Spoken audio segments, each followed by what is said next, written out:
very good evening, fellow Toastmasters and dear guests. Good evening. Today from the business session, we have an update from our VP, Toastmaster Sindhushree. Over to you. Thank you so much.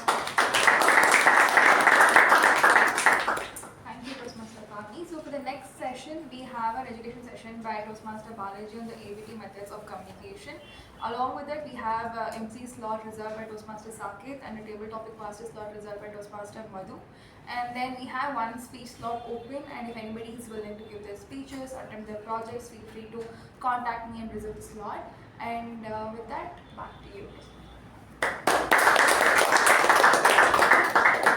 Thank you, Toastmaster Sindhushree. That's all from the business session. The Sergeant can take over. Good evening, fellow Toastmasters, and welcome guests. Good evening. Quick question. Do you know which is the only developed country in the equatorial region? Any guesses? India. No, sir. China. No. The answer is Singapore. Now, you might know of Singapore for the Merlion, for the Marina Bay Sands, and for the Shanghai Airport. But what it is today is not what it was 50, 60 years ago. Now, Singapore is only as big as Bangalore, roughly. And in 1965, it had to make a wave of changes to become what it was today. It came out of the union with Malaysia, and it was battling a lot of things. High unemployment, it didn't have any natural resources, it was just a small port city at the Strait of Malacca, and also it didn't have any visionary leadership of sorts. But that's when one man came in. His name was Lee Kuan Yew. He became the Prime Minister, and he brought in a wave of changes. He brought in infrastructure changes, he brought in education reforms, he brought in strict anti-corruption laws, and he converted the country from a third world state to a developed nation, the only one in the equatorial region. Now, this happened in one generation. The wave of changes that Singapore saw is unprecedented, and it led to it becoming one of the 4 Asian tigers. That is the fastest growing economies in the world, in Asia at least.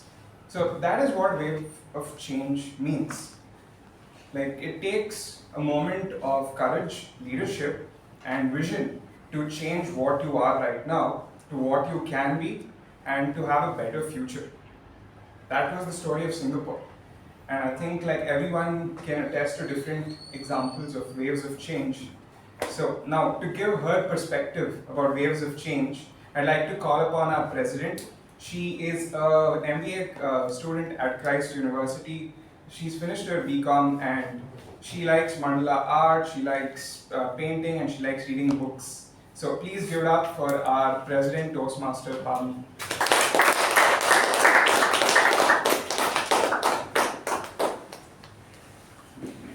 Toastmaster Madhusudan, for sharing such interesting information with all of us, and thank you for that warm introduction. Once again, a very good evening, fellow Toastmasters and dear guests. So today we have a couple of guests with us today. So I'd like you to introduce about yourself and how you got to know about our club in 1 or 2 lines. So we can start off with you. Good evening everyone, my name is Ankita and I graduated my BCom and I got to know this club from my dad. Thank you, welcome to our club. Hello everyone, I am Nisha Latha, and I have come here I'm just in Bangalore for a month, and I am happy to be here with you all. Good evening everyone, my name is Sushan Shetty. I am a mechanical engineer by qualification, but by passion I am into public speaking and coaching and all that. So I am here actually, generally when you are super fit, you are very confident to speak, but when you are a little disabled from the normal place, how confident you will be. So I'm here to explore that and also network with all you guys. Thank you. Thank you.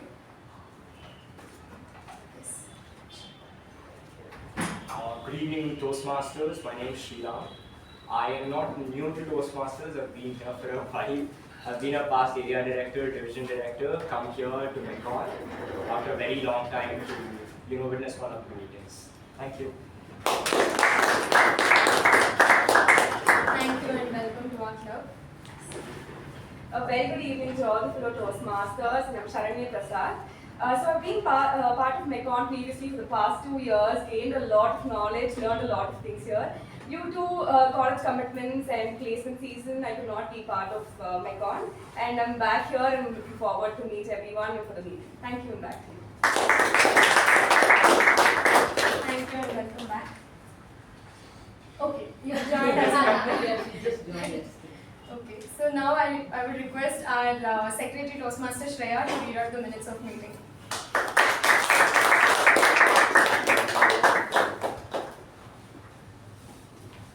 Good evening, fellow Toastmasters and dear guests. Here are the minutes of meeting number 1319 held on the 2nd of June 2025.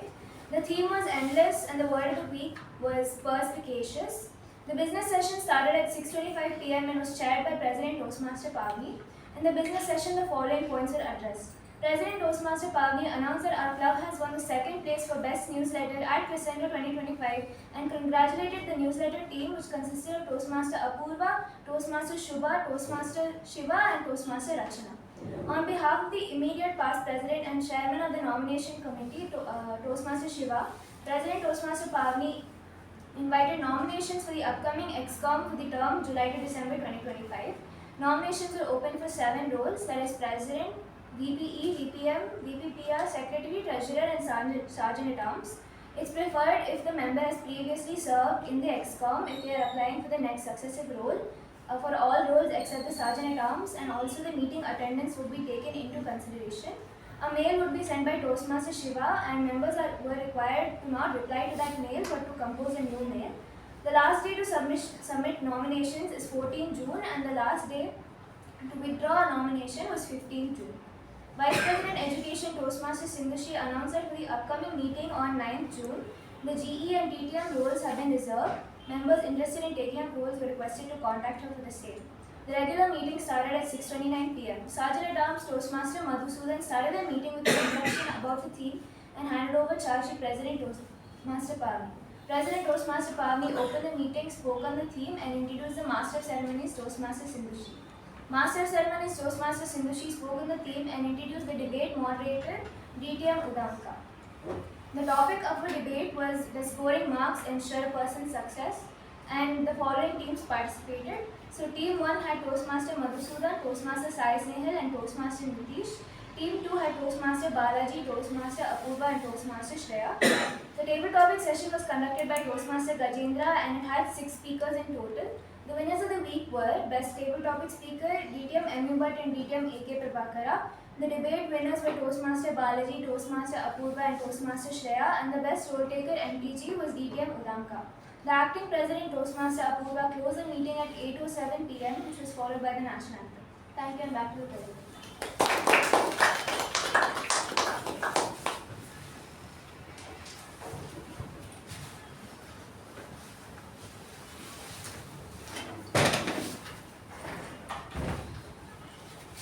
Are there any amendments for the minutes of meeting? If not, I shall consider it as accepted and open meeting number 1320.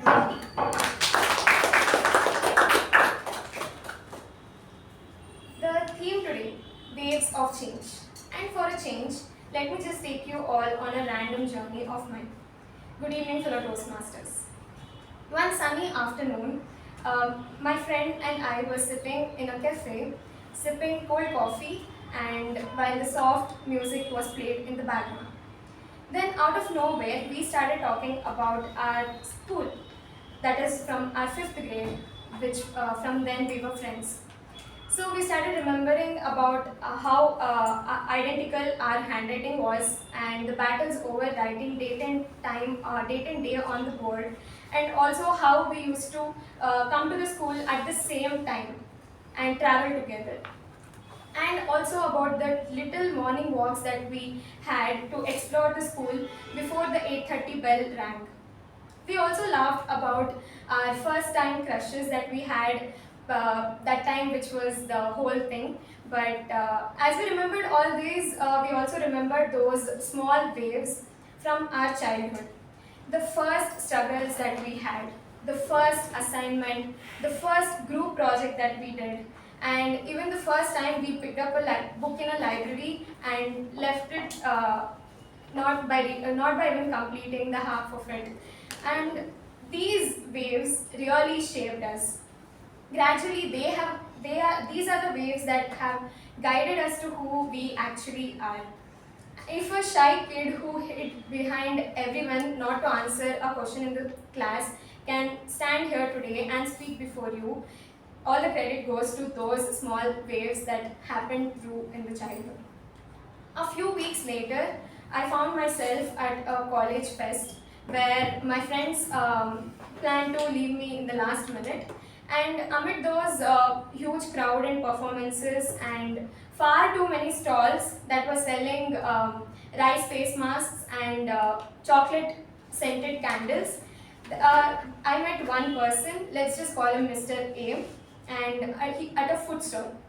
So we just had a conversation, and he started telling how his life was, and he had taken up science in his 12th and 11th grade, and later chose to do BBA in his degree. And later he started a business that failed too. And now he chose to do Masters of Journalism in Christ. So after he finished telling about his life, I was struck. I was like, each shift in his life felt like a storm. And I asked him how did he manage to do so. He just told that life is a stormy sea, you just learn to surf through it. So here I understood that it's not about avoiding those waves, it's about how we ride through those waves. And a quick question, how many of you have read the book The Alchemist? Alright, so a year ago I picked up this book. A friend of mine suggested this because it was a light read. And as most of you know, the famous quote from that book, when you want something, the whole world conspires to help you achieve it. So that line, of course, changed the way I started thinking. And I started thinking more positively, and I started something called as journaling. That really helped me. And I found myself talking to more people often, sometimes when I used to shy away from doing so. And I did say yes to the opportunities that came my way. All these small, steady steps can create those deep, lasting change. So now I stand here as from a shy 5th grader to a public speaker, because life is more ocean than pond. Sometimes you dip in, sometimes you learn to ride it. And waves of change is the only constant, and it's our true reality. You can't escape from the change. They shape us, they inspire us, and they challenge us to do well in life. So every wave, let it be big or small, let them help you, guide you through it. So with that, I would like to introduce you to someone who is a proud mom and balancing family life with boundless enthusiasm. She holds a degree in BCom and interior designing. So you will find her on court playing basketball, table tennis and badminton. And as a fitness enthusiast, she never misses her daily workout. Off the court, she is a true mindful foodie, especially when it comes to her favorite gut cleanser. She chooses kombucha. So fellow Toastmasters, please help me welcome our MC for the day, Toastmaster Apoorva, with a huge round of applause.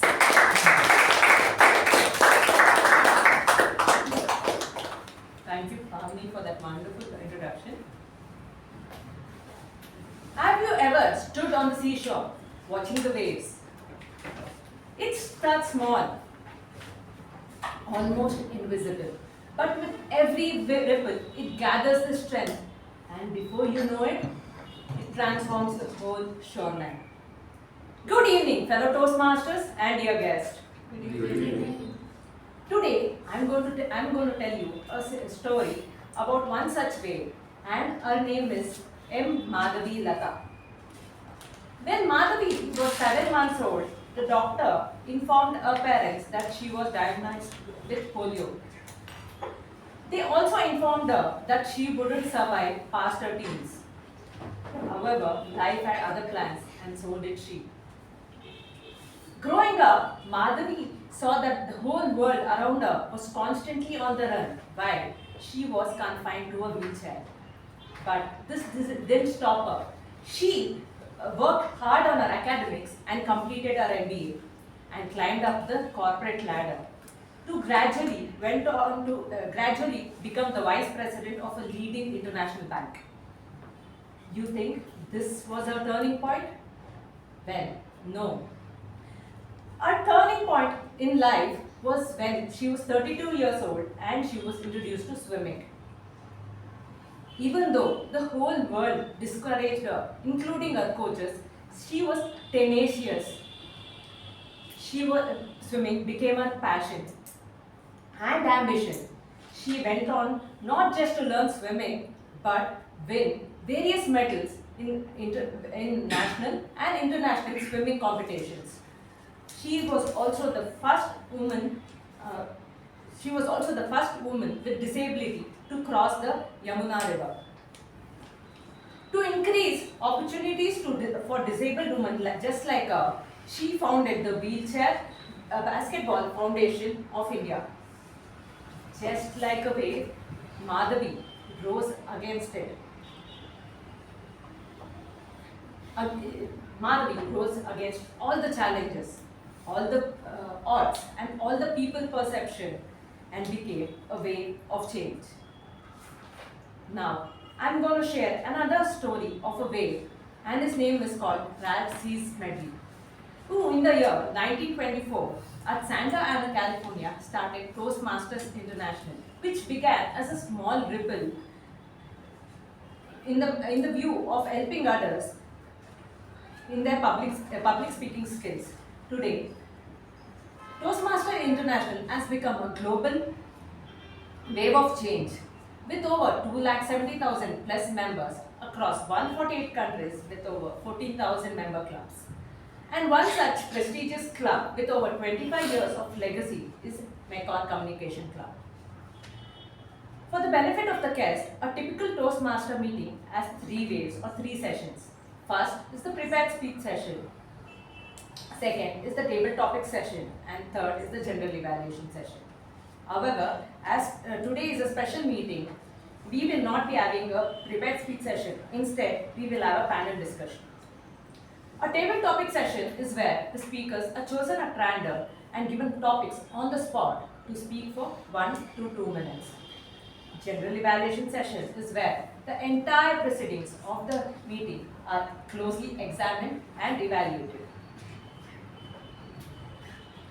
To ensure we create the right kind of ripples, the one that transforms into a true wave of change, we have the TAPG tables. As and when I call out, please stand up and introduce your role. First is the timer, Toastmaster Sachin.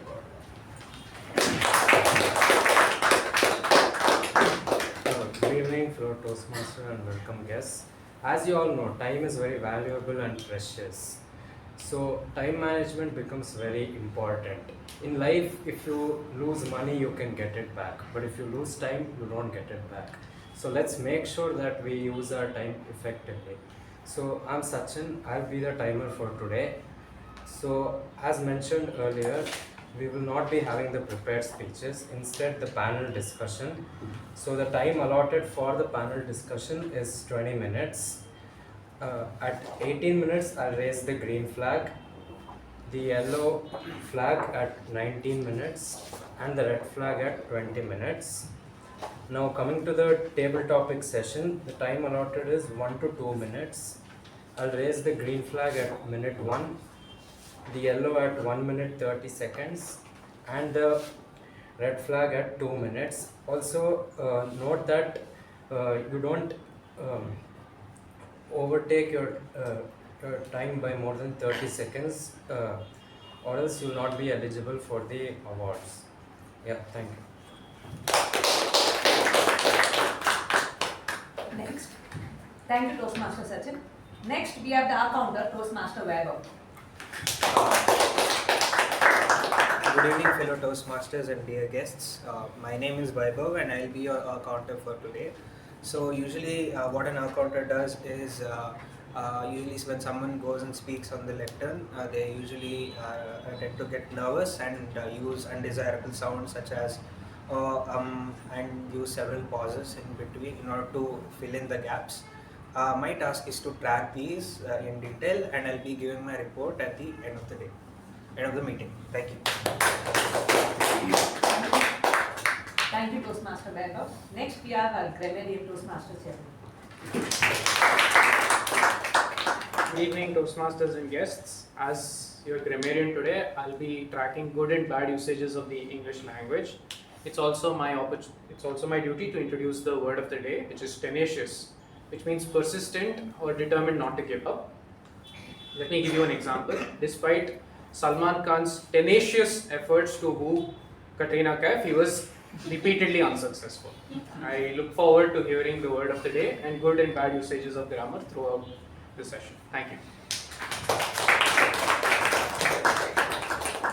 Thank you, Toastmaster Chetan. Next, we have the PP Evaluator, Toastmaster Gajendra. Good evening to the Toastmaster and guests here. For the meeting to run smoothly, a very few rules you got to follow. First rule is exit and enter the room only when there is applause. Please don't speak about sexism and politics. Don't use your phones, but keep it on silent. And please don't talk to yourself when someone's talking. That's it. Thank you. Thank you, Toastmaster Gajendra. Let's quickly get into the first segment of the evening, panel discussion. Panel discussion is on Empower Earth, real stories, real struggles, and real strength. The panel moderator of the day is someone who's working as a marketing associate at AppTech. She's an engineer who has done her MBA in HR and marketing. She loves listening to music, binge watching various shows on OTT, and also reading novels. With a huge round of applause, please welcome Toastmaster.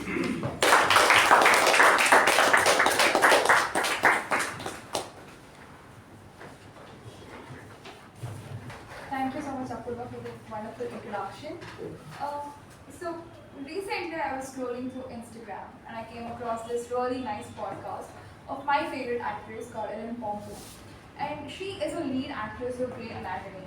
And anybody who's watched for 10 seasons will definitely watch for the less 11 ones. So, after watching 21 seasons of Grey's Anatomy, of more than 20 plus episodes for each one of them, this character sticks with you.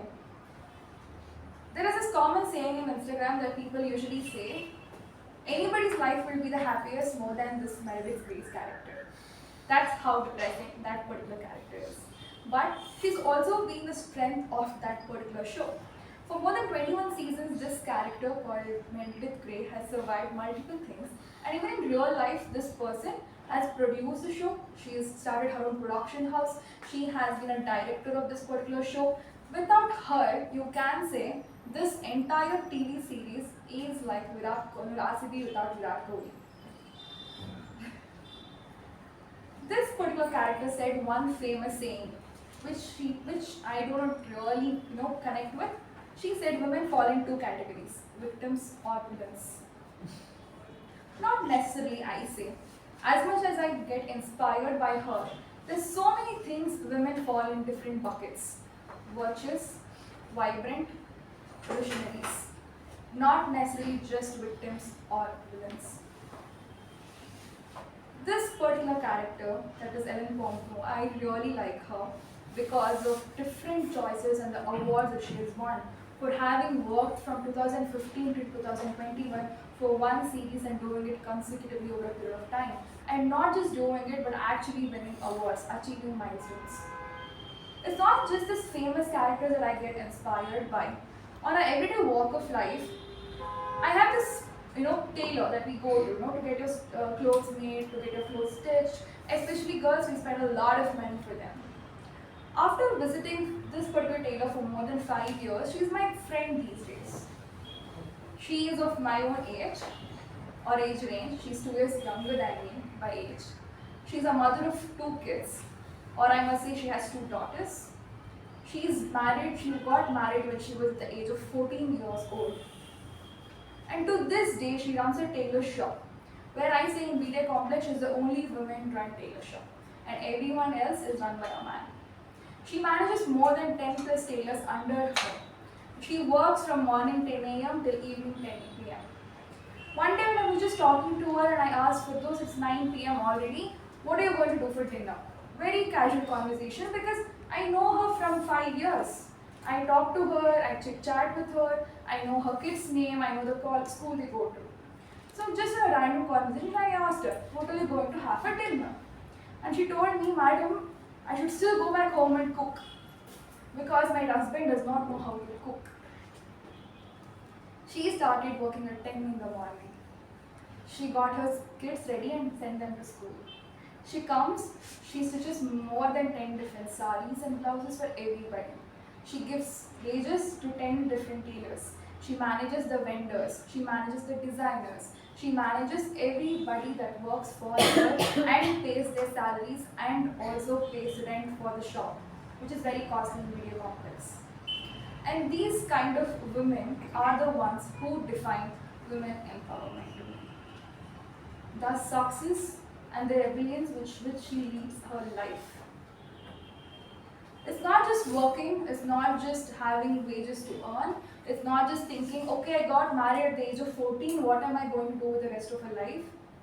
She has a dream, very small one, that she has to get her daughters educated and not just limit to the potential that she was born with or what was given to her. She wanted daughters educated to work in a system and earn common wages that is they are entitled to earn, and not be dependent on anybody like her and put her fate in the hands of others. This is what really motivates me. Every time I go to her, talk to her, there's so much perspective, the wisdom of life that she has gained, which no textbooks, no stories, or nothing can teach you. And that is exactly why today's panel discussion is why I picked it up. As the topic itself suggests, we have 3 different women from 3 different walks of life who will join us today and talk about different challenges that they face and different strengths that they possess and how they are achieving it every single day. To just start off with the panel discussion, let me first welcome our first panelist for the day, who is working as a machine learning engineer, and she loves to read books and hiking when she is at free time. So please put together hands for Toastmaster Rachana with you.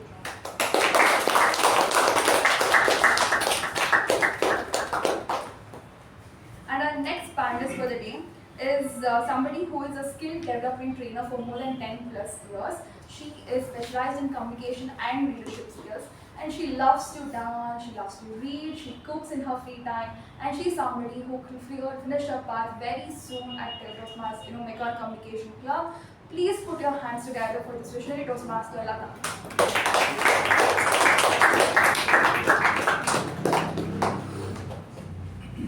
And for our next third panelist, we have somebody who is a professional HR by work. She was completed in mechanical engineering. She is also somebody who loves to read books and plays guitar, and I must say she's never settled down for anything less than a best speaker at every Toastmaster meeting. So please put your hands together for Toastmaster Sakshi.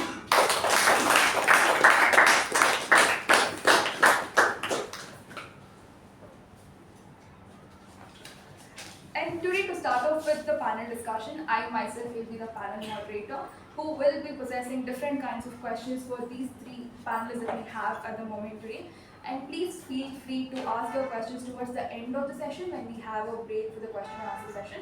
Till then, I encourage you all to listen and you all to get motivated and to have, if you have any questions, please note them down till the end of the meeting.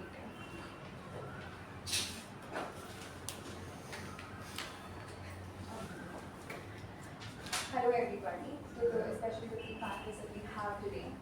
And to first start off with the discussion, the very first question that I must ask all 3 of you is, the very first one is, how do you define success for empowered women in your field? So to start off with this, I would like to first start with Toastmaster Rachana to share her insights about this.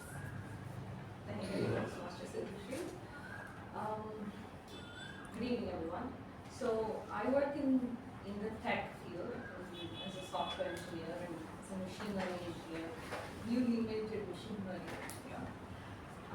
in my tech field, I have seen women become directors, tech leads of teams and things like that. And that's, I suppose, your conventional definition of success. But personally for me, what I would define success in my career is to have a more holistic view of life, is to have a very critical work-life balance, but also have time to pursue my hobbies and have time, freedom, and the financial resources to do that. So I think success for me means those three things: time, resources, and the financial freedom, which is really important. Thank you so much. To continue the same question, Toastmaster Latha, could you share your points also on this particular question? Sindhushree, what happens is, when we talk about success for women, especially when we are working, a man comes home to cook food, a woman is supposed to come from work and cook food. So that's the huge gap what we have today. And for people to understand that when you are talking about empowered women, it doesn't mean that just empowering women, educating her women or giving her all the tools is not important. At the same time, we have to make men understand how do you handle those empowered women. The day men are able to understand how to handle empowered women, that is the day I would consider the real success for women starts and That's very thank you. I would like to ask Toastmaster Sakshi also to define how empowered success looks like for women. What are your thoughts on Earlier I used to think that earning more is success, but now my opinion is changed. I think that success is not just taking a number of meetings and going office. At times these days, as per the society, as per the culture which people have made, people think that and women think that if they are allowed to work, that is success for them, that is the victory. But actually, according to me, success is freedom to choose your dreams, freedom to make your own decisions, freedom to choose what you want and you are doing without feeling of judgment, without any pressure, without any fear. So that is what I think success is. in very true words, to just sum it up, this entire views we have received from different panelists is to first have the financial resources, to have the time, to have a critical work-life balance for oneself, and also for those where we require support from not just within, but also from others who live and coexist with us, who partner us with the rest of our lives, and to have the choice to choose our dreams, to have the choice to not just be doing it out of fear or for the money, for the financial freedom, but also because having a choice for the dream is very important, which often is not the case. And to continue this conversation forward, some of these important questions I have to ask as a extension to this particular topic is, Latha, you shared about how it is very important to have somebody to support us. So I want to ask you, this is how do societal expectations they affect the girl's aspiration from a very early age? That they say this is how you have to be, the norms and the cultural protocols that a girl has to follow through to achieve her kind of empowerment. What do you say about that? I would just like to share a story. This is something what I have seen.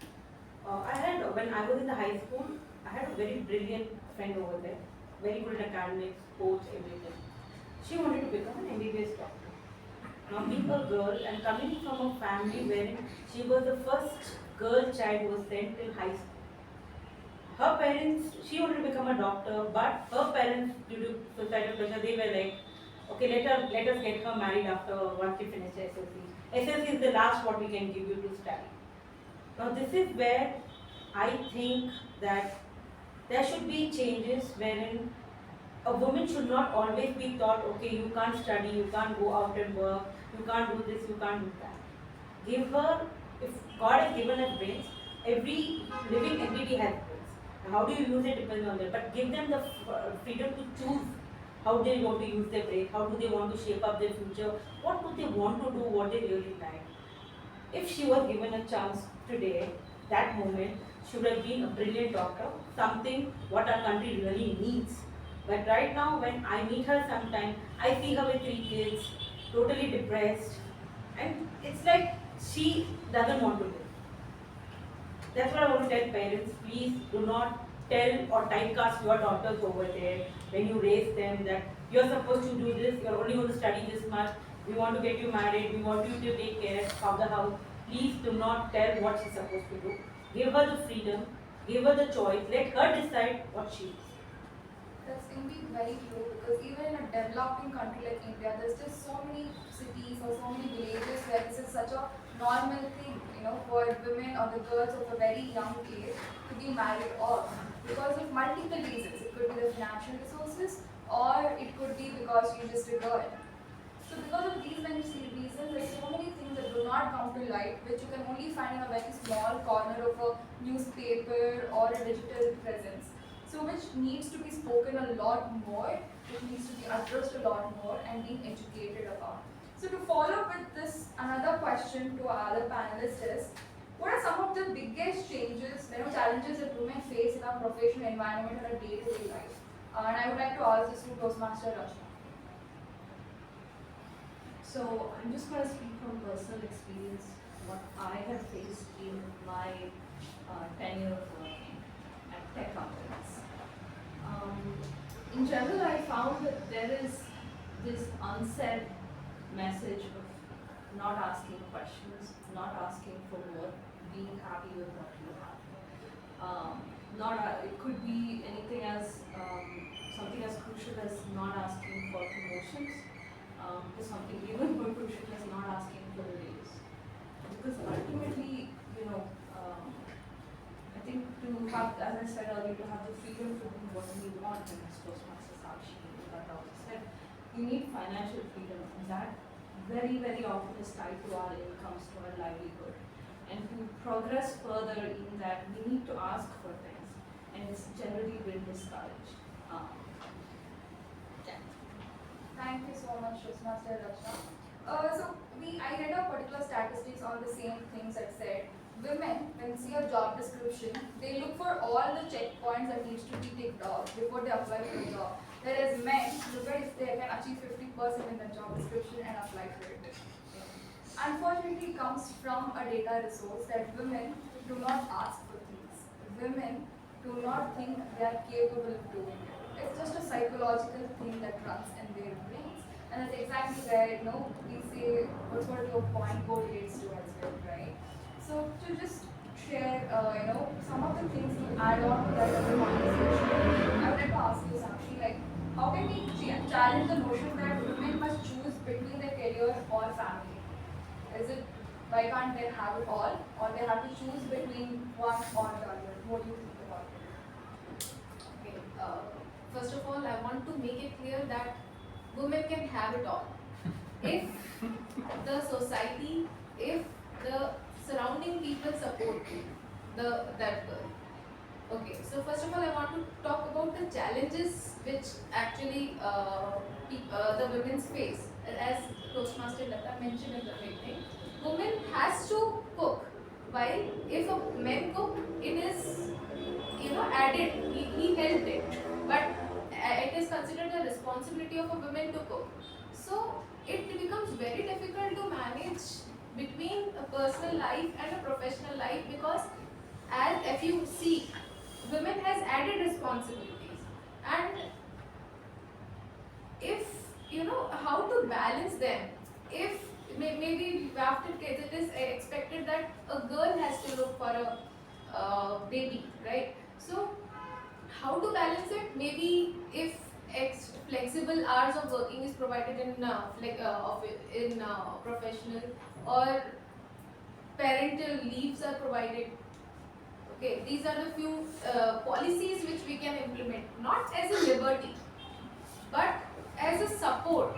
We can use as a support. As you said, women are checking everything and a job description. So they, usually it is, I have observed in my HR career that usually women are more sincere towards work as compared with men. Maybe many men will not agree to this, but this is what they are mostly. So if this support is provided to them, believe me, the women will do much better than what they are. Thank you, Toastmaster Sakshi. Indeed, well said. It depends on different perspectives on the walks of life. Everything that you want to achieve, it depends on the freedom that you have and the choice of dreams that you have. To just ask you one further question for this conversation, let's take a couple of 2 to 3 minutes to express your points of views on this. Can you share a personal story of empowerment that shaped who you are today? So I would like to first start off with Toastmaster Latha. Please share your story as to why you feel very empowered or a personal path of student in your life. Okay, this is my own story. I come from a house where, in my extended family, there are a lot of more daughters than sons in the house. So we had such supportive families and parents that I was always given a choice more than my brothers, that what I want to do, what is my personal choice. It was not like once you finish your graduation, we were asked to marry off. Our fathers very openly asked us, you want to study further, you want to do job, you want to get married. If you want to get married, you have someone in your life, get that person home. We'll get you married. Because they believe you have choices. This was what empowerment means, because we had a freedom of choice. If I come back from my work, and my mother also used to work before, now she stopped it. My father never expected that my mom will come back home and work. He never expected that. If she can, very well and good. If she cannot, they will have alternatives over there. But that was never expected. My mom is tired and will come back. My father never expected that as soon as he gets up, then he'll have his tea coffee from my mother. If she can make it very well good, if not, he'll make it very well good. That's what empowerment meant in my house. And that was what my father taught me. And my father told me very openly, women and men are never equal. Women are always 2 or 3 steps ahead of men in all the things. Because we men we can do only one thing at a time. Women are multitaskers. You look after the house, you look after the office, you look after the kids, you look after the family of your husband, you look after everything. So do not think that you are a weak entity among the species. You are the most strongest and you will be always one. That's how empowered my family made me. And this is what I am today, only because of my father. Well said, Toastmaster Rachana, what would you like to share with us today? So one anecdote I can share is this is one defining moment that sort of changed things for me in my career. This was the first time a work that I had done got accepted at a conference. And this was a woman-focused conference called Grace. So this was the first time that I had ever presented at a conference where I was asked to present, and it clarified or changed two things for me. The first was, the previous year, a senior manager had actually, sort of encouraged me to apply for the conference, say you want to publish or write, present your work, and I declined because I was insecure and I was unsure. And at that point, I thought that anyone who spoke at a conference, a seminar, a talk, anything, had to be the expert in their field. And in the next year, when I actually did apply for the conference, my colleagues and everyone pushed me, and I just went ahead with it. And once I got accepted, I realized that you don't have to be the expert. As you mentioned, women do tend to hold ourselves to higher standards, and it's not our fault. It's the way society is. And I think this really changed something where I thought, okay, I don't have to be the best at what I do. I have a unique perspective, I have a set of skills, I have a set of experiences, and that is what I can share. And that is unique and worthy of sharing. I never thought it was until then. And the second point that really helped, the second point that changed things for me was just meeting a ton of women at the conference. they were so encouraging, just being in the company of them and seeing people from all walks of life and being at different levels, from student interns to all the way to directors and CEOs. That was really inspiring. So yeah, I always carry those thoughts and learnings with me whenever I face a challenge at work. Yeah. Thank you, Toastmaster Latha. Thank you. And to Toastmaster Sakshi, can you please share a personal story with us from your life as something that was really to empower and how you came over it? Being a woman, we have faced many such challenges and many such situations. Few months back, I was leading a team of 8 male members, and I realized that though on papers I am the team lead, but the acceptability, the biasness was there amongst them. That not to why should I accept a leader who is a woman? Why should I face those things? But I couldn't do anything because my senior leadership, they were not supportive. So I think this is one such change which can, make the more female leaders into the workplace. To make senior leaders, there should be some ratio, and there should be, as Toastmaster Rachana mentioned, equality of pay. It is usually observed that the same role, same profile, but they are judged on the basis of gender, not on the basis of skills. So equality of pay, although these policies are there, but it should be actionable. It should be made sure that these actionable empowerment, it should be there in the workplace. So that is my take on this. Thank you, Toastmaster Sakshi. I must say that 3 different things you learn from this kind of different personal stories. You think if women are educated, the moment you send her to school, get her a degree, it does not stop there. That is when actual fight starts with those who actually get along with the 60 years of the careers. It starts from assuring ourselves that no, we are enough, we do have the skills and we have the expertise to do the things that we want to do. And secondly, the support that we receive from our home. Often, every time a girl graduates, they start discussing wedding plans in the house. Why does it have to be that a woman has to marry at 22 and the guy gets a liberty till 30? Why are these questions not asked? And thirdly, to answer the equality of the pay. It's often very true. I have seen a lot of my HR friends come to me and say, women who are married are not hired immediately until she has a kid of her own. Because it means you have to provide her with maturity leave. It means you have to give her a pay even when she is not in the office.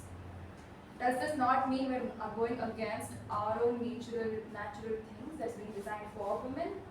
So there's so many of these questions that needs to be discussed. So many of these questions that nobody has to shy away from. It could be not just for your colleagues, it could be women in your own home that you have to support with who also face similar kind of challenges. So I believe I should thank all of these ladies here who were very confident to come here and share their stories with all of us, and thank you for being here today. And if anybody has any questions for us, we'll have a 5 minutes of question and answers. Feel free to raise your hands and you can have one after the other. Yes, please. Yes, Chetan. Okay, yes, please. You said about women are 2 steps above men. So why is the word woman empowerment existing? Then it should be man empowerment, right? Why is women? Now, why women empowerment? We need to tell that is women are not taken seriously with whatever they are doing. That's the need of women empowerment. We do not get the credit for what we are doing. If a woman is working and coming back and doing all the household work, this is her duty. But do the same thing to the men too. No. A man always comes to a clean house, wash vessels, clean home, and wash clothes. Does the woman get the same thing? No. That's what women empowerment means. Women empowerment simply means that treat her equally as a human being, what a man expects from himself. That's what women empowerment really means. But you said she's already two steps above the man in actual life. She takes multiple responsibilities and all that way. So if that is the case, in the society what we are in, when we say even in the constitution that women justice, we all speak about that. Why is it not spoken the other way? Man justice, man empowerment. Why is that not existing? Is my question. See, why it's not existing? Because men get all the liberties, men get all the privileges. Till date they are getting it. Till date they are getting it. Women are not getting it. On papers, yes, but I don't think women are getting justice anywhere. If you talk about corporate sector also, if you see the pay hike, if you see the opportunity, if you see the bias against the women, if I can take a huge list out there, that's when it's all about women now. We just want to make men understand that you are also human beings. We also need certain things. We also expect certain things from you. Let's keep it equal in a lot of ways. Okay, Thank you so much, sir. Can I have Toastmaster Chetan to ask the next question? The way I see this, when women come to the corporate sector, as it's not been there till now, basically it's asking for this stress to be shared, right? You are asking for stress from the corporate life so that you can share some of the stress at home. Is that a better way of looking at it?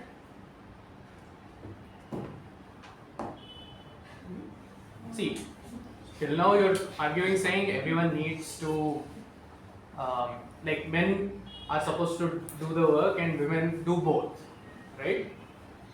But that's not necessarily true. I've seen plenty of families where it's the other way around. Like for example, my neighbors, where the women were so oppressive that the men had to run away because they know the law is on their side. How do you deal with cases like this? I would counter that by saying those scenarios are far enough. The majority of people the majority of women face the very opposite scenario. It's very far and few people who face this. But that scenario is uncounterable. Just to answer to that, I think I can put that question up. As Rachana said, those cases are very far in view. There comes a question of what is majority and what is minority. And in the majority of the cases, as everybody says, that the law, the constitution, the people in the panel of judges support women, and there's always so many things that men find it very oppressive. And then asking the same thing in the minorities as to why men are not being given the same amount of justice, which is not the case. On papers, every human being in the Indian constitutional law is entitled to the same amount of justice. It could be your own neighbors who felt that whoever the partner, so that woman was oppressing them, could have gone to the justice. Whether it worked for them or not, second question. Similarly, for women in the majority cases, they are also entitled to a lot of things. Whether it works for them or not, again, different things. What happens on the paper is so much different than what happens behind. The same logic of majority and minority does not just extend to women and men. It extends to a lot of scenes in the current world. That is, it could be your different caste systems, it could be your beliefs, it could be the different class you come from. There's so many things that people in the minority does not hold benefit for, while the people in the majority have a little bit more sympathetic cause. So the same logic applies to the same. You might have seen one case. How many cases of women who were not supported have you seen? That you can say, I have seen this, I have stood behind them, I have supported them. To add to Sindhushree's point, it's not just a thing of this versus this. It's more of addressing both problems simultaneously. But one problem is bigger than the other and more widespread. Can I have a say on this? Definitely. I have in my home, my family system, most of the women are most 99.99. Okay? And my children were brought up in crush, daytime crush. Okay? My wife was working and she asked whether she should continue to work when we married or not. I said, your choice. I never interfered with them. Alright? My brothers, same situation. The cooking aspect, the next generation has taken it to different level altogether. They have lot of gadgets and items are brought in advance, bought and brought in advance, and it is shifted over a period of time. Today, one more thing has arrived. One of the things that was talked about is cooking and cleaning. One other thing was that the latest one gadget is there. If you are looking for it, it costs about 40,000. If you feed the woman, everything is done. I cut the vegetables sometimes. Whenever my wife asks, my brothers even does the cooking. The point is that process is the only one she has to stand in front of the stove. This is where the issue comes. Even that, the gadget is available. If you feed all the ingredients, push it up, and then you finish your whatever little chores that you have, it is done. In fact, one lady recently told in Times of India interview that she sets everything goes, and by the time the kids come back from school, she's still working. The food is prepared fresh, they take it out of the gadget, eat it up, and it does it very well. This is just to give a suggestion. And as far as cleaning is concerned, enough robots are available, and my children use it extensively. Just they set it up and go. And today, if this is the one that creates discord in marriage, I'm not going to believe it. If your love holds good for each other, marriage can go on forever, and you can live happily ever after.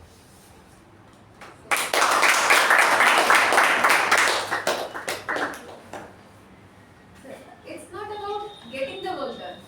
It's about getting the same responsibility shared amongst two people. Now, why is this the responsibility of a woman to cook? I mean, or getting it I will done? give you a background. I will give a background to this. It's very, very interesting. You asked whether I had the time to talk, I don't know. Yeah, that you can cut me short. Some other day we'll keep this. 34 minutes. 34 minutes. I think we are well. So, because it goes to the debate side, I can clarify that.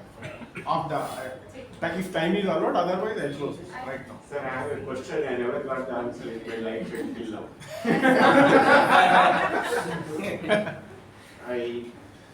I work like a donkey or whatever you call it. I made lot of money. Lot of money. I made lot of money, so I am very happy to say that. My wife always scolds me. Even now, in the morning also she scolds me. You are not helping me. I have suffered a lot in my lifetime. You are not like that one. How can I live? See, he has a point. Sir, he has a point. Madam, to solve this problem, I went to the Banjara Academy, I went to the Bangalore University, I went to psychologists and everybody. Finally, Did you go to Nimbus? That is the only. I changed myself. Oh, you do whatever God has given 2 years.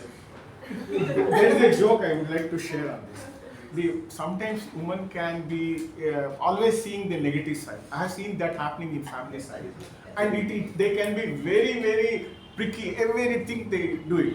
So one engineer, he'll be in a small village tech ambience, and he will have been snubbed around in public, and he keeps on taking it. One day she shouts at him, "Even when I die, and I'm in the grave, I'll dig myself up and come back and harass you." And for that, once she passes away, and he comes to the bar, sits among friends to have a drink, and the friends ask him, now that she's buried, she's going to come back and harass you. He said, I have ensured it will not happen. How? I have buried her upside down. She cannot dig herself up and come back. So the point is that men take a lot of load, they don't transfer it to the wife side. A lot of load. In fact, to the extent that by the time children realize that the father's contribution is so huge in their life, he will have been almost dead. So you should take that the men's side of it, there is something beyond this discussion. I think with that we can also have a plan for our next segment.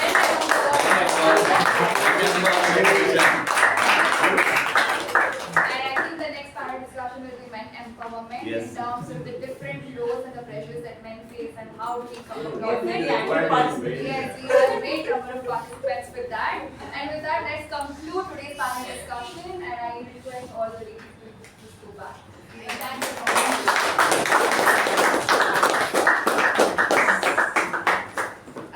I must say today's discussion was a a bit healthy and on the end of how men and women took out multiple things and the different perspectives. These are some of the perspectives which needs to be discussed. It could have a different meaning to different people. It could mean a different and a lot of things to different people. And it's also given an idea for next panel discussion at the Mekon session. And I hope everyone looks forward to it. And back to you, Toastmaster. Thank you for that wonderful panel discussion. Like waves, ideas also start small. With the right kind of push, they can create the ripple of transformation. And so, we have the table topic session next. For the benefit of the guest, in the table topic session, the speakers are chosen at random and the table topic master takes them on the ride of spontaneity, where your thoughts become waves, raw and unfiltered. Today's table topic master is a very talented graphic designer. She is working at Social Alpha. She enjoys playing guitar, listening to music and watching movies. She loves being around nature and makes it a point to go for a trek every single month. With a thunderous round of applause, please welcome Toastmaster Shuba.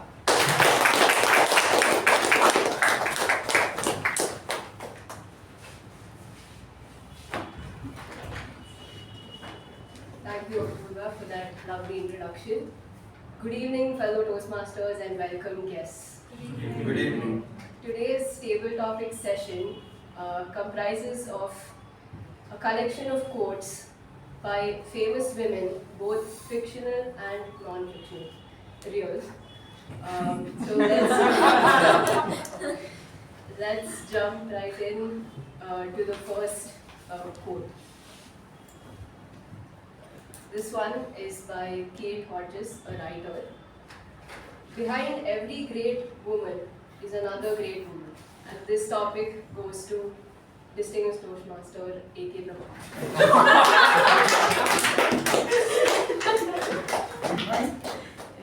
Every great woman is another great woman.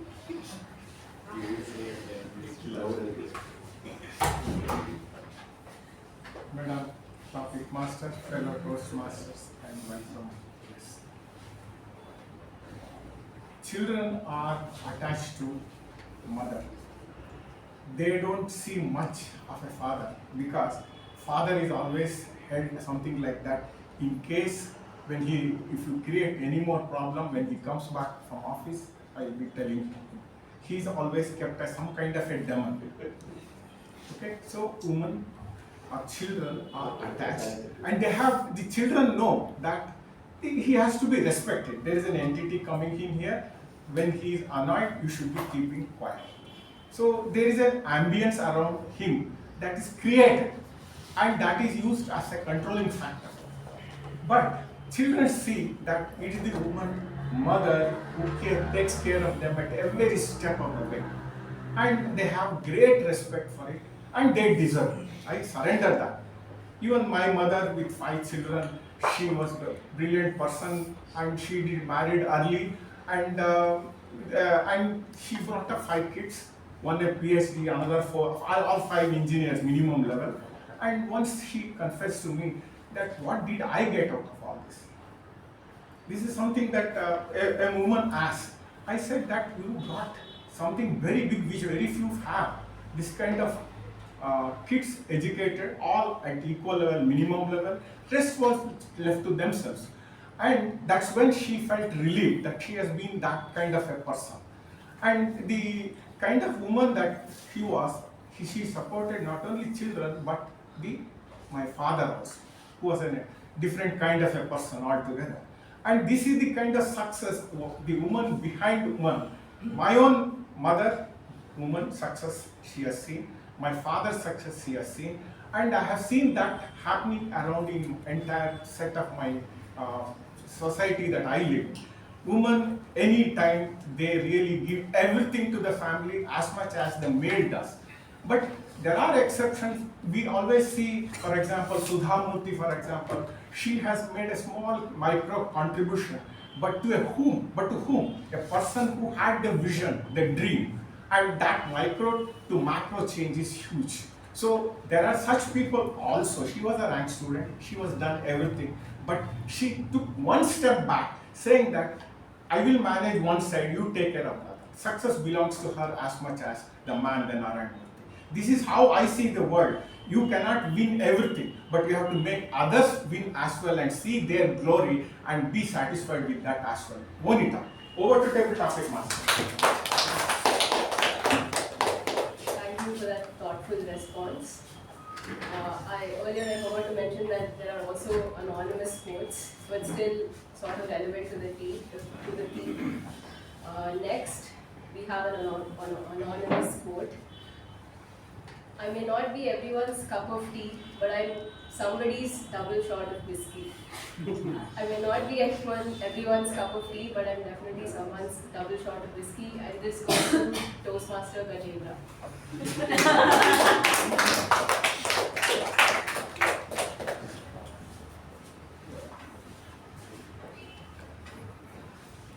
I feel like I'm my own double shot of whiskey. Yeah, because more than coming to terms with others' validation, it should always be if you are okay with what you're doing in the present. That's too deep, so I'll take a pause.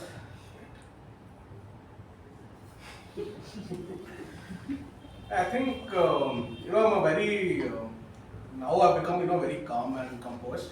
But before, I think 3.5 years ago, I was very irritating.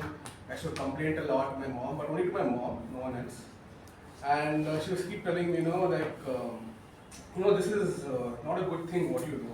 You complaining is just like it's a very negative way of living life. Because whatever happens for a reason, and if it's happened to you, it's just like you can't do anything. It's in your case, you can't do anything about it. That's an inside joke. So, yeah, I think instead of worrying about being someone's cup of tea, be your own double shot of whiskey. Thank you.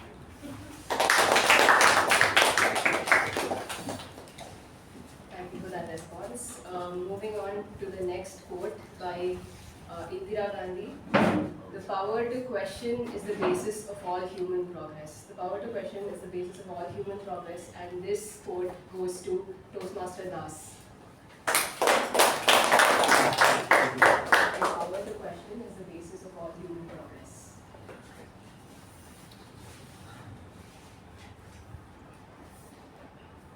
The power to question is the basis of all human progress. It's a very wonderful title.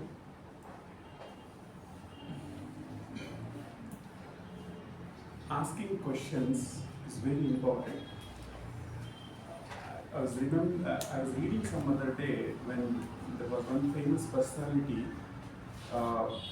and after becoming quite famous and well known, he was asking what is the secret of your you being so famous and successful in life. Then he told that every day my mother would not ask me what happened in the school today. Rather, she would ask me, what question did you ask today? So the whole perspective of asking a question changes the entire narrative sometimes. There is something, a process called thinking in first principles. Any concept or any important thing that you want to do in life or take things into confidence, you have to think in terms of first principles. That is basic things like what, how, why, when, which. So these are the best friends which will navigate through all the intricacies of that particular subject and help you navigate the basic first principles upon which you can build many things. So asking questions is very important, and asking, even if it's an embarrassment, it's perfectly fine. Embarrassment, it may be, you may think that asking some questions may be an embarrassment at the beginning, but if you think that it's an embarrassing question and you don't ask it, the cost of not asking that question will be very, very terrified at the end, when actually those questions really matter to you. Be blunt, be asked as many questions as possible to ensure that you are clear on your thoughts, clear on the things that you want to do. That is very crucial element in asking questions, because only when we ask questions that we get a response that we want and we understand, we consume. However, how much you read it, you may not have that confidence. Only when you ask those questions, those responses will come to you in the way that you want to understand and comprehend, tell others.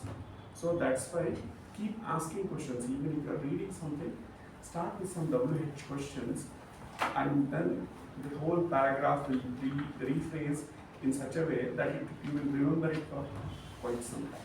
Thank you.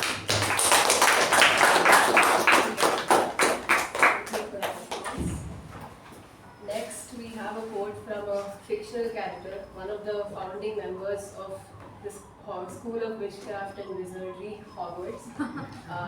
This one is from Rowena Ravenclaw. Wit beyond measure is man's greatest treasure. Wit beyond measure is man's greatest treasure, and this topic goes to Toastmaster Shivaprasad.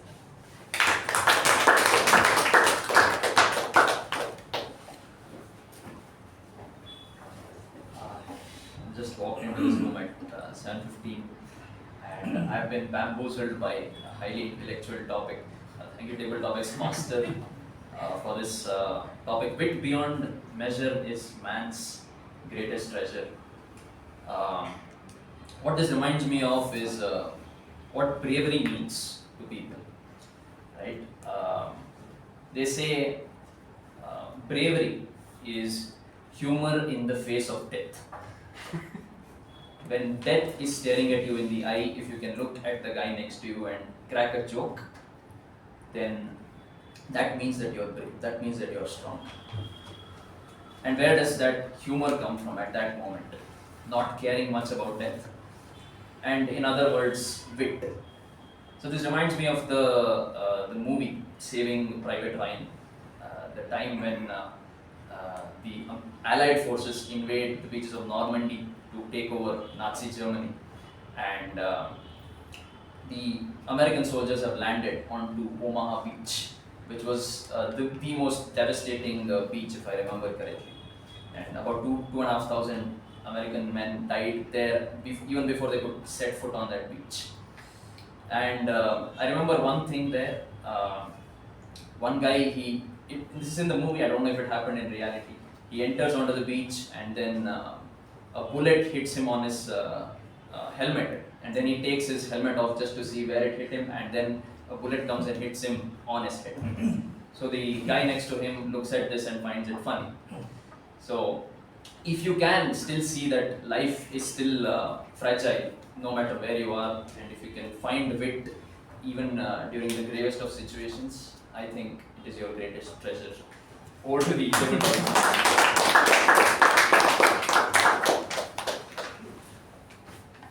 Thank you for that interesting response.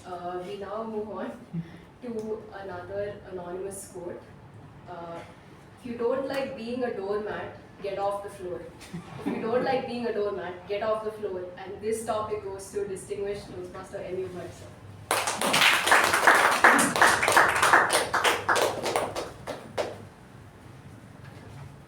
Madam Topic Master or a Toastmasters, welcome guests.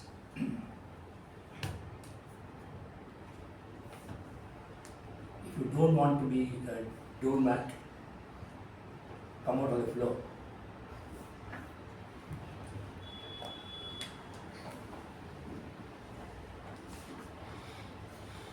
In life, in my experience, one of the greatest challenge we find is standing up for yourself. Many times in my career I've seen, if you don't stand on a particular issue, and if you don't put your foot down, it is always somebody else will put his head on. So the life is very tough, and it's very rough, and it's very unfair. for all human beings, because everybody wants to protect his own turf and his own superiority, his own action, his own existence. So that makes that if you don't stand up for yourself, it is bound to be that someone will take advantage of it. So if you find yourself in a situation where you think that you are being treated as a doormat, it is imperative that you try to come out of it as soon as possible. You stand up for yourself. Oh, no, this is not the situation for me. I would like to take some other situation. I would like to improve that. Or I don't want to tolerate it. I would like to improve the situation. Or you stand up and say what you say. If someone says you push down in your argument, he said that I did not like the way you did what you said to me now. I don't appreciate it. Please take care of it, because I do not want that you should treat me somebody else as in all our human interactions, everybody is equal. We have talked earlier in the discussions, and men and women are equal, all the people are also equal. So it is not, if you feel that you are being put down, you please stand up for yourself and see that you don't tolerate any injustice and come out of the situation as early as possible, so that you can retain your self-respect and self-esteem. That's very important, much more than just trying to solve that particular issue. That's what I Thank you for that lifting response. We now move on to a quote by Margaret Thatcher. Don't follow the crowd, let the crowd follow you. Don't follow the crowd, let the crowd follow you. And this goes to Toastmasters Udanka.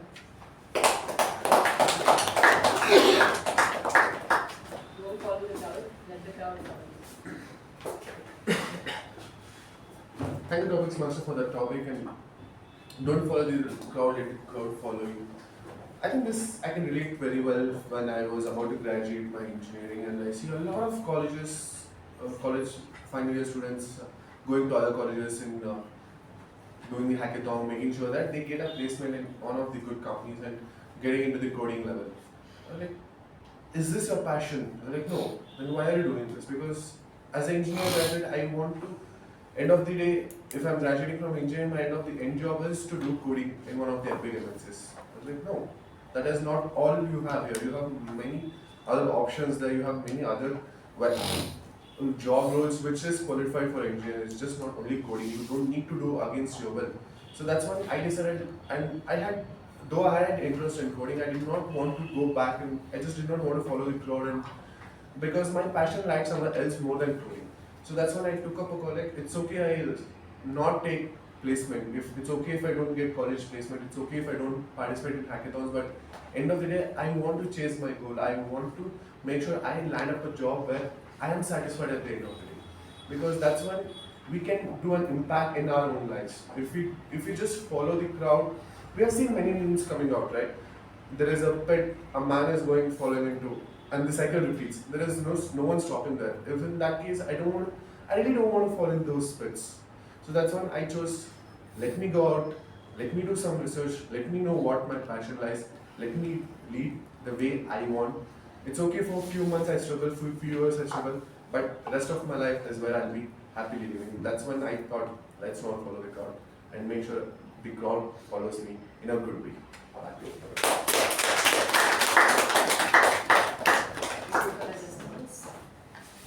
Victory belongs to the most tenacious. This is not the topic. This is the quote that's written on center court at Roland Garros. And day before yesterday, this woman, tennis player, won her second Grand Slam title, Coco Gauff. And this is her quote, one of her many quotes. We live, we learn, but most importantly, we keep trying. We live, we learn, but most importantly, we keep trying. And this topic goes to Toastmaster Veerabhadrappa. We live, we learn, but most importantly, we keep trying. We keep trying. Hello, namaskara. Namaskara. The subject what I am given is we learn by trying.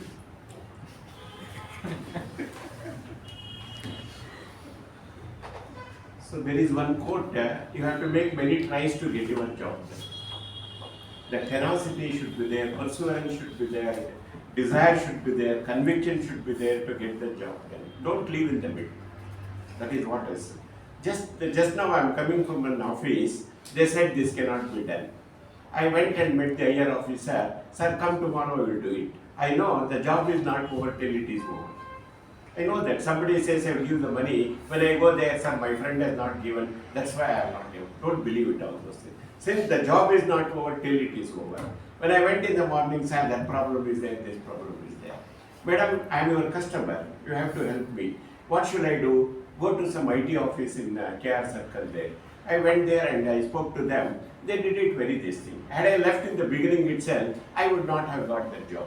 One finest example in my life, what happened was, my wife got a DGO seat. She was not going for the job because of the delivery of the kid. They refused to release her. I could have kept quiet. It is one of the beautiful degrees she got it, that is from DGO from Stanley Medical College. I spoke to the director of the medical education. He scolded, how can you dare enough to speak to the director of medical education? Do you think this is Karnataka? No, sir, this is the problem. Kindly help me. No, I will not help you. What shall I do? Go to the hell. Then I got the bus in the night and went there and went to the office. Sir, good morning. Why did you come here? I told you not to come here. Sir, kindly help. What hell? I will not help you. He came for the lunch. Again, good afternoon, sir. I don't know Tamil, but he scolded me in Tamil. 5:30 is coming. If I lose that site, it is one of the wonderful opportunities I am going to lose. What shall I do? God help me. One young doctor, female doctor was going, Madam, this is my problem. Can you help me? He is a very dangerous man. Do you think he will help you? Madam, do something. She went there and called me and gave the certificate. So don't leave it. Tenacity should be there. Perseverance should be there. These are all the things that should be your mantras. Thank you for that bold response. Moving on to the next topic by the youngest, I think, climate change activist, Greta Thunberg. You are never too small to make a big difference. You are never too small to make a big difference, and this topic goes to Toastmasters Sachin.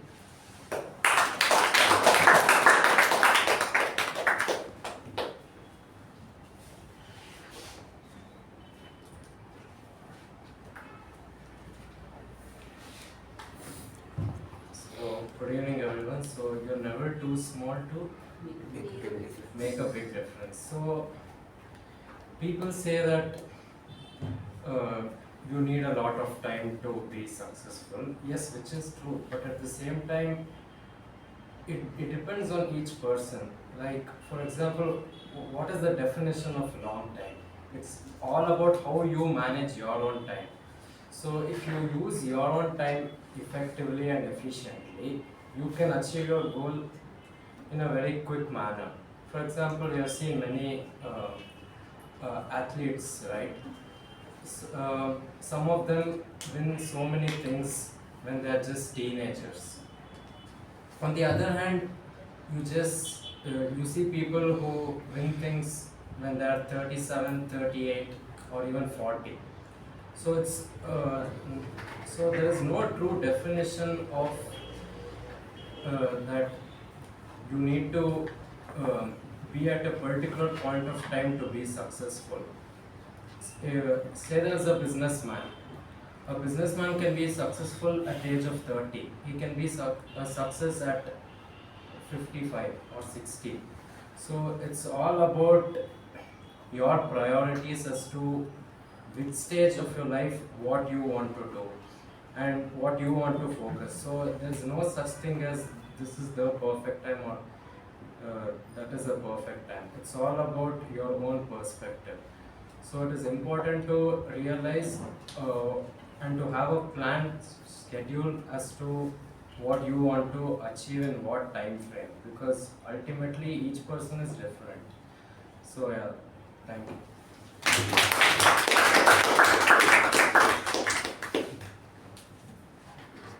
Speaking of athletes again, the next quote is from another great women tennis player who has won each Grand Slam at least 4 times.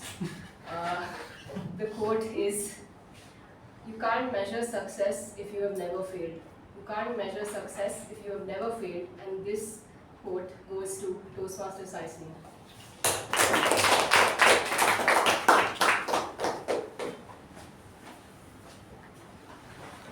Tabletop Toastmaster, fellow Toastmasters and guests. I was watching an interview a long time ago, and one of the persons sitting next to me, I asked him, who's that person, because I've never seen them before. And he goes on to say, he's not even qualified to sit here to address us, he's not even achieved that certification, but he's one of the best resource person I know. I asked him, if he's not certified, how is he eligible to even address us? He goes on to say, he's failed more number of times than anybody could ever try in life. And to me, that day, something hit me. We often see someone successful only if they've achieved something in life, and we disregard everything else there is in life. But what about the people who put in the hard work to get where they want to be but couldn't get there for some reason, but still have the capacity, the knowledge and the wisdom more than most of them have it? And that day I realized that if you have to be successful at something, you need to have failed at least once in that aspect. Only then you'll be able to go forward and know the true value of success. Next time if you have failed at something, just remember, it's just a stepping stone and not the permanent destination. Put in that one last shot and give it and see what you have. Maybe that'll change your narrative forever. Thank you for that inspirational response. We now have the last table topic, a quote by Katniss Everdeen from the Hunger Games series. Some walks you have to take alone. Some walks you have to take alone. And this quote goes to Toastmaster Sriram.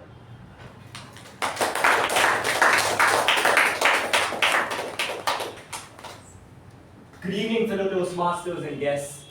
Well, some walks of life you have to walk alone. I graduated in the year 2024 with a BCom degree in hand.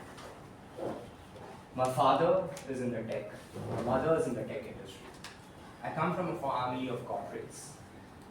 Well, I've never got an opportunity to sit and discuss with them saying that no, this is not what I want to do, this is what I want to do.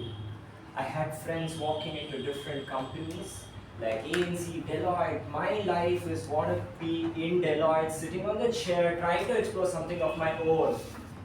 Well, I really did not want to tamper with my own identity. That's when I took a brave step of starting something of my own. Here I am today.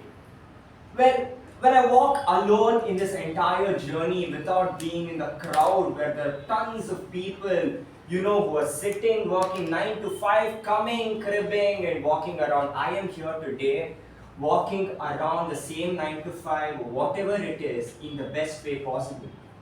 Didn't I lose? Yes, I did. At the age of 20, I signed my first agreement.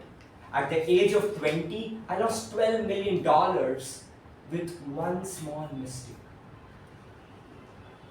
Wait, didn't this just was something which I was dreading not to do?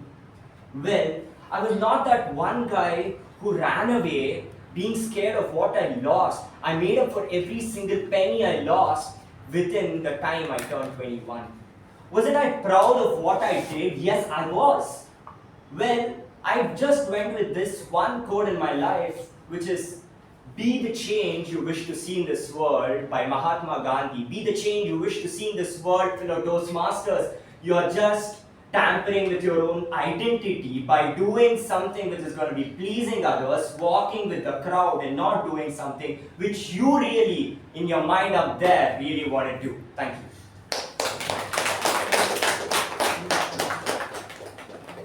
Thank you for that dramatic response. We now move on to the next quote by a fictional character, Mulan. If I wear a mask, I can fool the world, but I cannot fool my heart. If I wear a mask, I can fool the world, but I cannot fool my heart. And this topic goes to Toastmaster Vaibhav.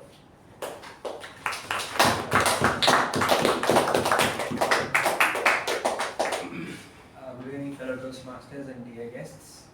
The topic I've got is if I can wear a mask, I can fool the world, but I can't fool my heart. Which means that you can be whoever you want for the external world, but only you truly know what you want to be. And I don't think that, it is necessary to go to dance to dance along the lines of the world. You can't impress everyone. It's not a fundamental law of nature to impress everyone in the first place. All you got to impress is yourself, and the only person that you have to improve upon is yourself. So the only way to truly achieve success is to not run with everyone who is running in a marathon, but to run with yourself in some other direction where no one is running. So there's literally 355 degrees left, but everyone is still running in that 1 degree arc. So I think the only one that you have to compete is with yourself, and you truly know who you are. So there's not really a necessity to wear a mask and fool others. While you have only one life, you have to be true to yourself and true to your heart. With that, back to the table. Thank you for that thoughtful response. We now have the last table topic. And this is again my fictional character from The Pride and Prejudice, Elizabeth Bennet. My courage always rises with every attempt to intimidate me. My courage always rises with every attempt to intimidate me. And this topic goes to Toastmaster Saketh.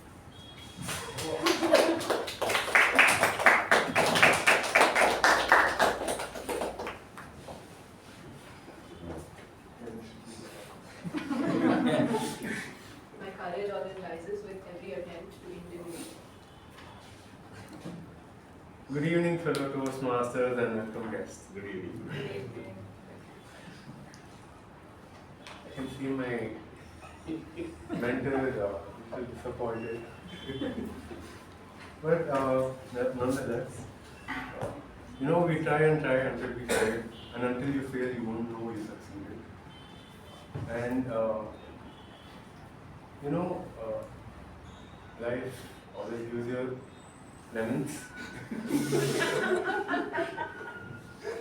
So whether what you do with it matters. So I can see a lot of you going down in the chat, but it doesn't matter. You gotta keep trying, and you always have to find a way to improve yourself, even when you fail, and try to reflect on the lessons. And that is one thing that is truly intimidating, and it is a way to challenge yourself to grow as a person. So I hope I've added some value. With that, thank you. That brings us to the end of a fun and exciting table topic session. Back to the MC. Thank you, Toastmaster Shuba, for that thoughtful and engaging table topic session. The waves of change can be brought about on an empty stomach. So we have a 10-minute break. Once again, welcome back to everybody. Thank you. Thank you. Did you all enjoy the snacks? Yes. Yeah. Next, let's quickly jump into the third session of the evening, which is the general evaluation session. In this session, the general evaluator becomes like a wind of constructive feedback, gently guiding everybody in the room, at the same time challenging to strengthen our waves to rise higher. The the general evaluator for the day, is currently pursuing her engineering in computer science. She is an avid reader and loves traveling. Her hobbies include singing, dancing, painting. With a huge round of applause, please welcome Toastmaster Shreya.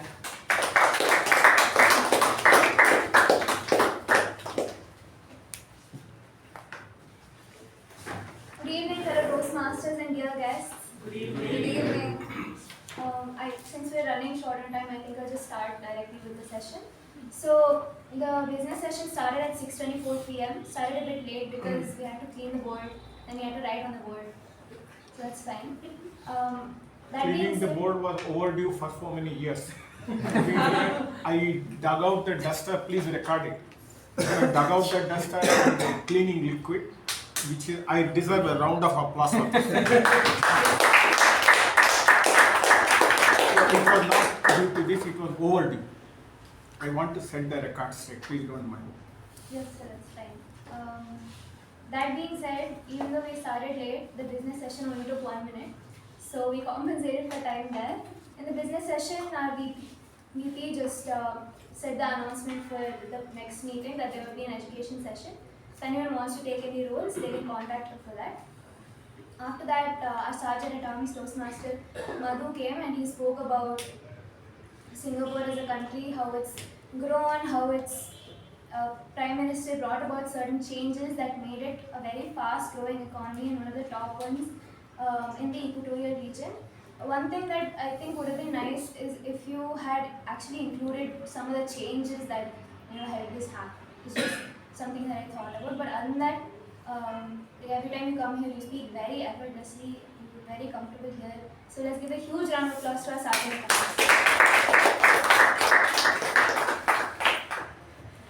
After that, our president came and she asked the guests to introduce themselves.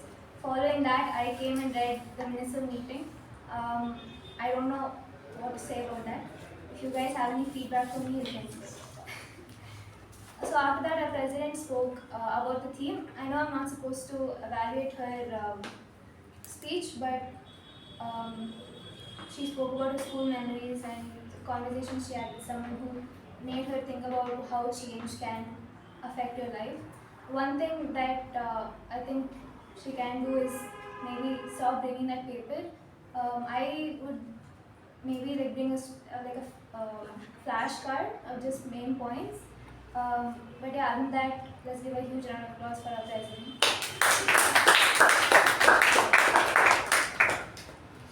I'll come to the MC in the last. So let's talk about the panel discussion that happened today. So the panel discussion was fully centered around women empowerment with a female moderator as well as all female panelists. Toastmaster Sindhushree started off with an introduction to the session itself about why women empowerment means a lot to her. She spoke about Meredith Grey and the actress Ellen Pompeo. Did I say that correct? Okay. And then she went on to talk about her seamstress, who she's known for a long time, and how her stories have actually provoked thought in Toastmaster Sindhushree. One thing that I would like to say is that could have been shorter. The time given for the entire panel discussion was 20 minutes, but as I noted down, started approximately around 6:45 and it properly ended at 7:25, which is way overshot. So maybe if you had restricted it to one story about either of the two stories, that would have reduced the time and actually given us more time to listen to the panel discussion and the views of the panelists itself, which is the point of the discussion, right? So that was one thing I wanted to say. One thing that I liked was you said that there was a quote that you said that women fall into two buckets, villains and victims. And then you listed, 3 other categories. I'm not sure if that was a part of the quote. It wasn't, right? No, I said I do not connect with that. Yeah. So those were the, you said virtuous, vibrant and visionaries. So I like that you made everything start with V. That is one thing that I like. Coming to the panel discussion itself, the questions were obviously thought-provoking. All the panelists had great answers to that. One thing that I did want to say was, these questions, if we look at any of the media around us, are pretty commonly asked questions. And although it is good to get different perspectives on that, maybe we can try asking, questions that haven't been asked like that often, right? Maybe some like asking like a few questions that are commonly asked, and then one or two that may not be generally talked about. That could have been one thing. And then I also felt that towards the end of the discussion, it became slightly political, which obviously was not intended, but that is a challenge in itself to make a political-ish topic not political and able to talk about it in front of everyone without it causing any personal what do you say, like Political incorrect. yeah, like personal differences when being discussed. So till the end, like till the Q&A session, I think it was okay. In the Q&A session, it became a little political, but you can't help that. It's just the nature of how things run, right? But that being said, great job, conducting the entire panel discussion for so long. You spoke and you conducted it in a very, smooth manner, very flowy manner, and for that, let's give Toastmasters Sindhushree a huge round of applause. From there, we jumped right into the table topic session conducted by Toastmaster Shuba. From the second she came here, her voice was loud and she seemed very confident on stage. I like how you started right away with the topics and you chose topics that align with kind of the theme of the meeting as well as the theme of the panel discussion. Choosing all quotes said by females and anonymous people who might have also been males. The topics were quotes. That being said, they weren't long quotes, so it wasn't difficult for people to catch what you were saying, right? And we can see that the table topic session was super successful. Everyone spoke above 1 minute long, and there were 12 speakers, so that is very good. One thing that I did notice was, as the session progressed, I think your voice became less and less loud. Not that we couldn't hear you, but compared to the beginning, the ending was a bit more like mellowed down. So that I think you can be mindful of next time when you're taking a role. But other than that, again, like very successful table topic session. I liked it a lot. So let's give a huge round of applause for Toastmasters.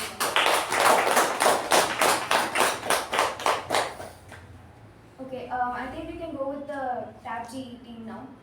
Something funny that I noticed was that all the MTG role takers were females, but all the TAPG role takers are men. It was very woman-centric kind of meeting. But yeah, let's start with the timer Toastmaster Sachin.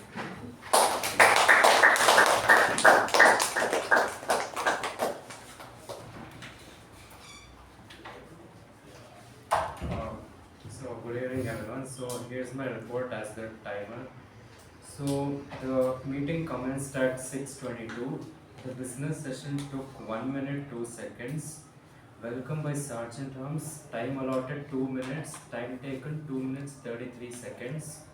President address. Time allotted 5 minutes. Time taken 5 minutes 10 seconds. Introduction of Toastmaster of evening. Time allotted 1 minute. Time taken 48 seconds. Report on previous meeting. Time allotted 2 minutes. Time taken 2 minutes 26 seconds. Master of Ceremonies. Time allotted 20 minutes. Time taken 7 minutes 48 seconds. Now coming to the panel discussion. Time allotted was 20 minutes. Time taken 37 minutes 31 seconds. Now the table topic. For your reference, it's already on the board, but yeah. Toastmaster K Prabhakara 2 minutes 51 seconds. Toastmaster Gajendra 1 minute 12 seconds. Toastmaster Das 3 minutes 5 seconds. Toastmaster Shiva 1 minute 56 seconds. Toastmaster U Bhat 2 minutes 17 seconds. Toastmaster Udanka 2 minutes 1 minute 49 seconds. Toastmaster Veerabhadrappa 2 minutes 26 seconds. Toastmaster Sai Snehal 1 minute 27 seconds. Toastmaster Sriram 2 minutes 9 seconds. Toastmaster Vaibhav 1 minute 48 seconds. Toastmaster Saketh 1 minute 19 seconds.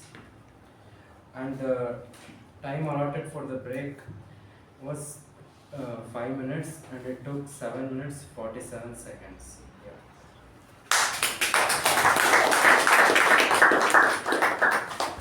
Thank you, Toastmaster Sachin.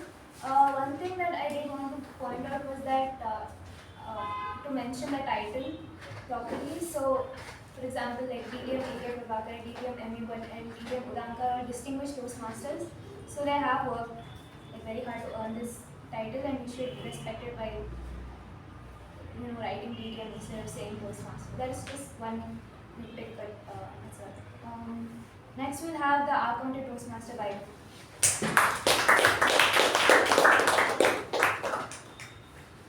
Good evening, fellow Toastmasters and dear guests.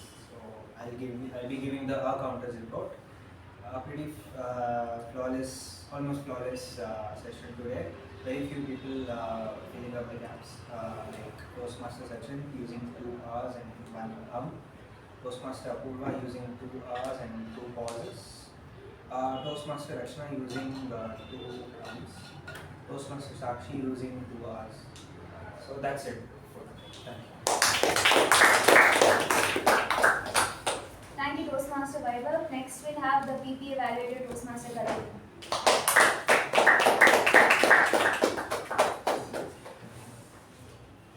The meeting was flawless and I don't want to comment on the panel. That's it.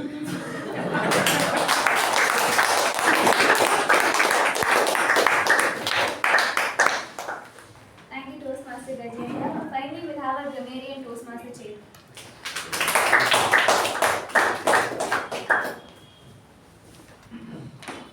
Good evening, Toastmasters and guests. Let's start with the word of the day. It was tenacious. There were 3 usages of the word, one by Toastmaster Apoorva, second one by Toastmaster Shuba, and third one by Toastmaster Veerabhadrappa.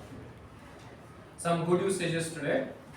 Rice-faced mask, chocolate-scented candles.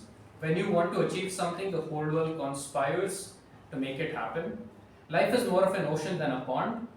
Begins like a ripple and rises like a wave. Women fall into 2 categories, villains or victims. Women can have it all. Like waves, ideas start small. What question did you ask today? Thinking in first principles. Bravery is laughing at death in the face. Victory belongs to the most tenacious. We need many tries to get the job done. The job is not over till it's over. And go to hell. Some usages that could need correction. Very brilliant can be just brilliant. Very effortless can be effortless. Woman has it can be women have it. Welcome back to everybody can be welcome back everybody. Small corrections. There were also a series of 11 quotes by our table topic master Shuba. If you want me to read it out, I will. Yeah, let's go. Behind every great woman is another woman. I may not be everyone's cup of tea, but I'm someone else's double shot of whiskey. The power to question is the basis of all human progress. Wit beyond measure is man's greatest treasure. If you don't like being a doormat, get off the floor. Don't follow the crowd, let the crowd follow you. We live, we learn, but most importantly, we keep trying. You are never too small to make a big difference. You can't measure success if you've never failed. Some walks you have to take alone. If you wear a mask, you can fool the world, but you can't fool your heart. My courage always rises with every attempt you intimidate. Thank you. Thank you, Toastmaster Chetan. I think the fact that he wrote down all of Shuba's topics shows how appreciated that session was. So let's give a huge round of applause to our TAPG team.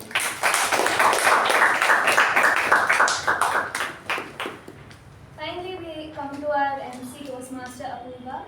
When she came here, she started talking about Madhusudan, who brought change, especially in the realm of empowering and supporting the disabled people. You spoke about her struggles and how she struggled to achieve success in her professional life, but then also in her personal life by pursuing her hobbies and finding a way to do that, and finding a way to help other people also do that. You also then spoke about the wave of change that she brought, and the wave of change that Ralph C. Smedley also brought to Toastmasters. I don't want to focus on the content too much. I think that your delivery this time is one of the smoothest deliveries that you've given. You barely, had to think about what you had to say next. It was very smooth. Your flow of thought was very good, and you spoke very loudly and very clearly. One thing that I appreciate is that you were able to say the introductions of the people that you were calling without looking at the sheet, which always makes them feel nice. That yes, the person knows that I'm the one being introduced, and they know things about me. Yeah, I think this is one of your best MC sessions that you've done. That's pretty much it. Your flow of thought is the one thing that I want to appreciate today, because usually I see you kind of taking a pause to think about what you have to say next. But this time it seems like you're very well prepared in advance, and yeah, your flow of thought was very good this time. Nice topic also that fit well with the panel discussion as well that was going to be there. So yeah, I just want to appreciate you for that. So let's give Toastmaster Apoorva a huge round of applause.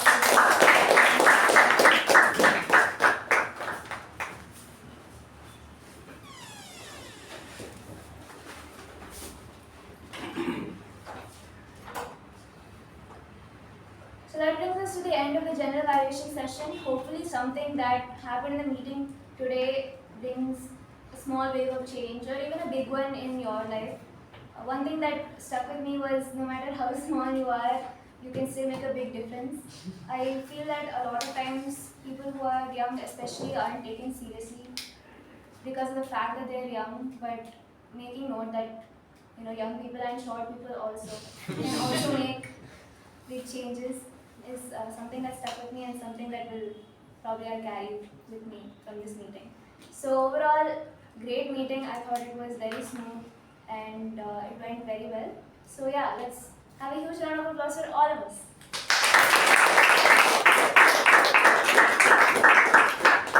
With that, back to our master ceremonies.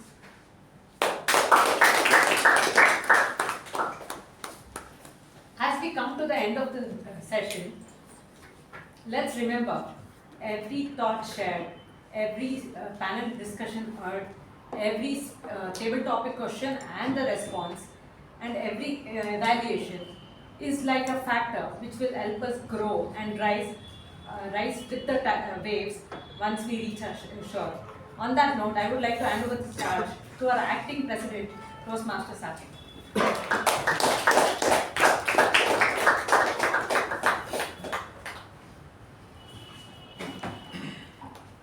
Good evening, fellow Toastmasters and welcome guests.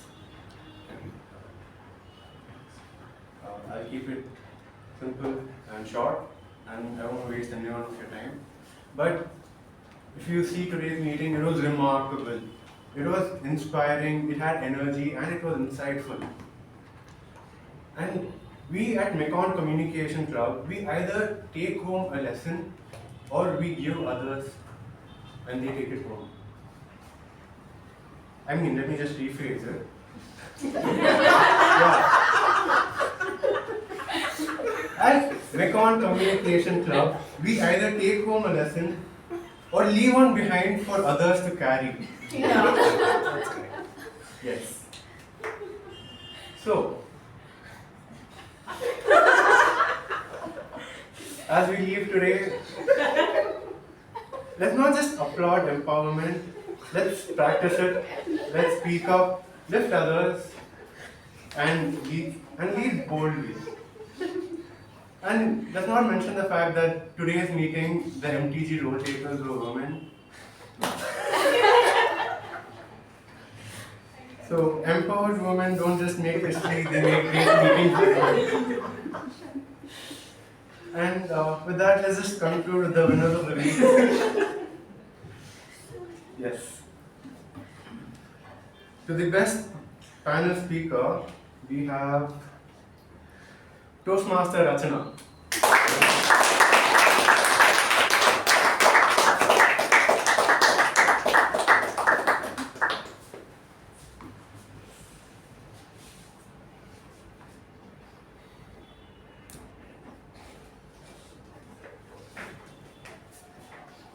To the best table topic speaker, it goes to Toastmaster Shivaprasad.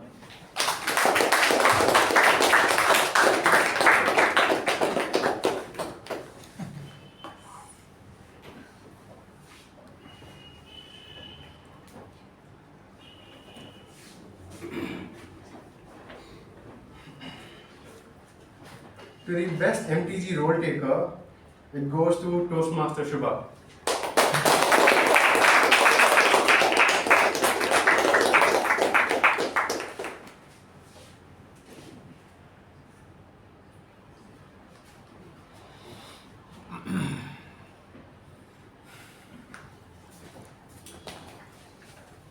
And finally, to the best TAPG role taker, it goes to Grammarian Toastmaster Chetan.